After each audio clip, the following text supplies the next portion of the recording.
Hi and welcome back to the channel, and in today's video I'd like to talk about a reissue which was just released actually on Friday, I believe, so 2 days ago. White Stripes Elephant. Now this has been reissued 3 or 4 times over the years, and I mean, in my opinion, it's the best White Stripes album by a country mile, frankly. And this one was released, I say, on Friday, and it's a limited edition apparently. And the thing that makes it special is I can't remember what they called it, smoky red or something, but as you can see, quite fancy coloured vinyl. Whether the coloured vinyl detracts from the sound is debatable, although recent investigations would say that these days it doesn't, frankly. Some of my best sounding records are on coloured or clear vinyl. There was a time when I would have not agreed with that statement, and I nearly always went for black vinyl. And here's side 3 and 4, as you can see, a slightly different shade of kind of red and black. Anyway, White Stripes Elephant. So if we go back to, I think it was 2002 when this was released, I wasn't really aware of the White Stripes before this came out, and they released Seven Nation Army as a single early in the year, and it just blew me away. It was kind of, I mean, to me, putting this record on now, it's like Jack White just putting his finger up to the world and saying, you know, everything that's happened before now in guitar-based rock, eat this. It's just unbelievable, the energy and passion and power in that track is just unbelievable. So, you know, if you rewind to 2002, we had Seven Nation Army as a single, and then Ball and Biscuit a few months later, which again just, I mean, it absolutely blew me away at the time. And then I just don't know what to do with myself as their third single off the album, and just, yeah, I mean, it was mind blowing. So this is a first issue, and I can kind of remember it well because I went out and bought this, you know, probably on the day of release, frankly. Got it home, and it was unplayably warped. So I took it back and swapped it for another one, took it home and it was warped, took it back and swapped it. And I think I got through 3 or 4 copies before I actually got this one, which was, you know, flat enough and playable. And there we are, that's an original. It's I mean, this is in, it's not mint condition because I've played it quite a lot over the years, but, you know, it's in, I'd say it's in VG++ condition. It's very, very, very good. But just an amazing sounding record. It really, really, really is an amazing sounding record. One of the kind of rock greats of all time in many respects. So, you know, having gone to such great lengths to get a good first pressing, when the subsequent reissues came out, I thought, well, I've got an original. Why do I need that? And frankly, the original I've got took some finding, as I say. Until, as I say, last Friday, which was the 20th, 19th or 20th, I think, of April, day before Record Store Day, in fact. And this came out, and you know, on the fancy limited coloured vinyl, and I thought, well, I'll give it a go, just in case, just to see what it sounds like. Now, as you can see, the cover has changed dramatically in terms of the, you know, the settings. Same image, but they've completely blown, up to the lighting and contrast and all that. And I actually much prefer the original, it has to be said. But, there are little things on here which are nice. The A, B, C, D on the rear panel there, the E's. Well, in fact, all this text here is all embossed. So it's kind of nice. But as I say, I do prefer the original as far as the cover goes. And if we look at the inner sleeves, that's this is on really quite nice card. The original inner sleeve with lyrics, of course. The reissued inner sleeves are exactly the same, excuse me, but like the cover, they've changed the colour settings dramatically, and it's on thinner paper. But that's not the end of the world. It's a phenomenal album.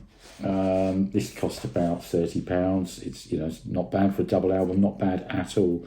And for this record, if you haven't got it, bear in mind this one, the original was been hard to find over the years. I know Music on Vinyl have done a couple of reissues, but I haven't heard those. But this one was sufficiently piqued my interest to go and get it, and I wasn't really expecting it to sound better, to be perfectly honest. Kind of giving the game away there that there's that it does, but cut a long story short, it does. It really does. So I'm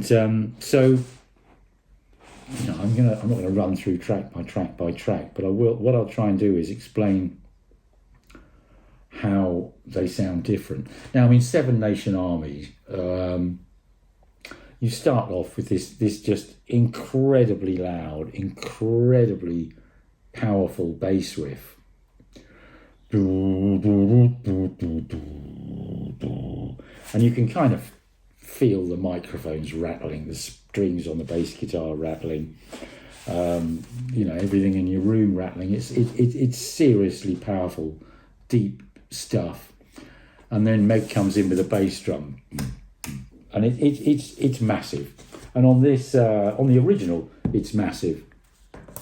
Incidentally, if you've never heard this album on a proper full range pair of speakers, you just do not know what you're missing. And it is one of those funny albums. You think about the power of the bass opening to Seven Nation Army.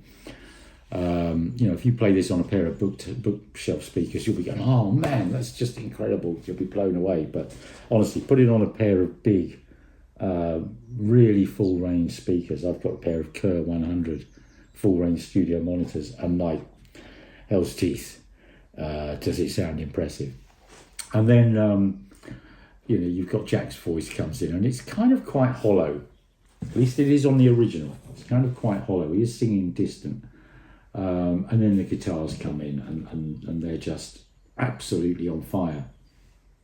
Now, really and honestly, that kind of explains the whole album. Every track is kind of made up of these similar elements, just absolutely on fire guitars.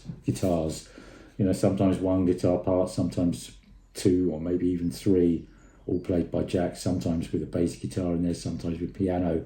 But basically, Jack White and Meg White, and that's it.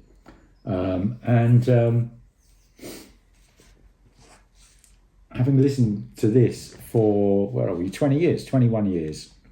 Having listened to this for 21 years and loved it. As I say, I really didn't expect the new one to sound, well, frankly, as good, let alone better.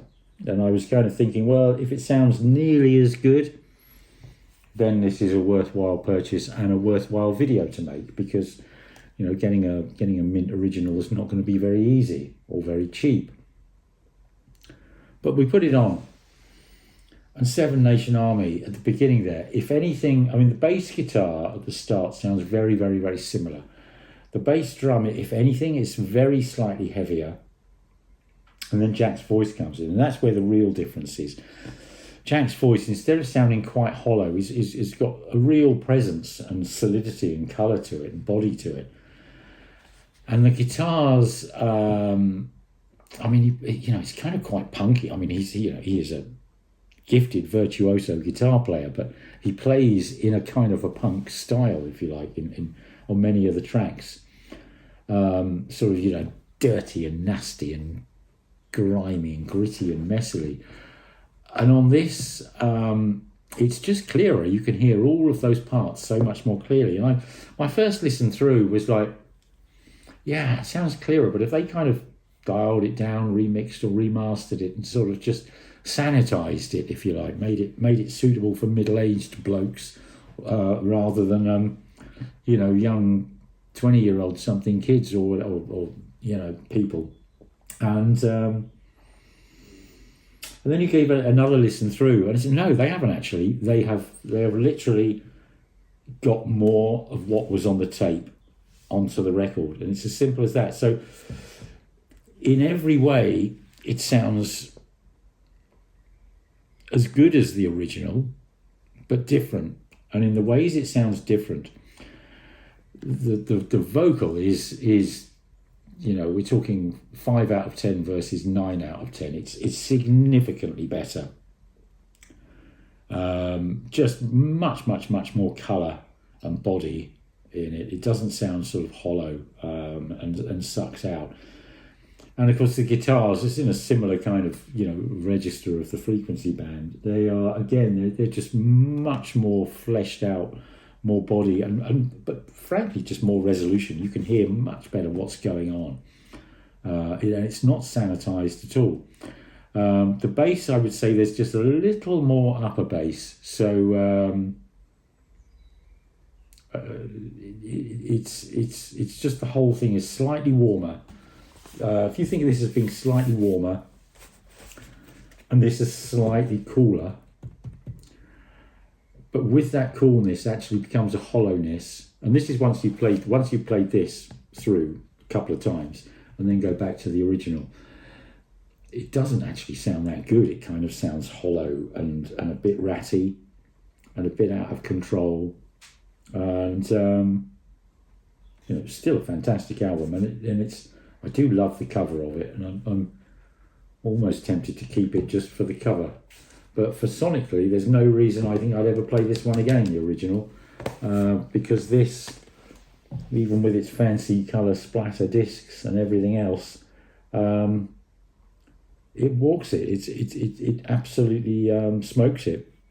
There's no question. It's a better sounding record, and maybe there's a bit of subtle EQing, and just bringing the presence band a little bit further forward, leaving the low bass the same, just gradually boosting that sort of presence band, the vocals and guitars just a tad, and I think that's all it needs. And it doesn't sound like this has changed. It actually sounds like you can hear the errors or the limitations of the original pressing. I think that's quite an important thing. This doesn't sound wrong. It actually sounds right, even though it's kind of brand new. And in contrast, suddenly this sounds wrong. So how would I wrap this up? Well, White Stripes, Elephant. I mean, it's, Seven Nation Army. I just don't know what to do with myself in the cold, cold night. You've got her in your pocket, Ball and Biscuit, hardest button to button.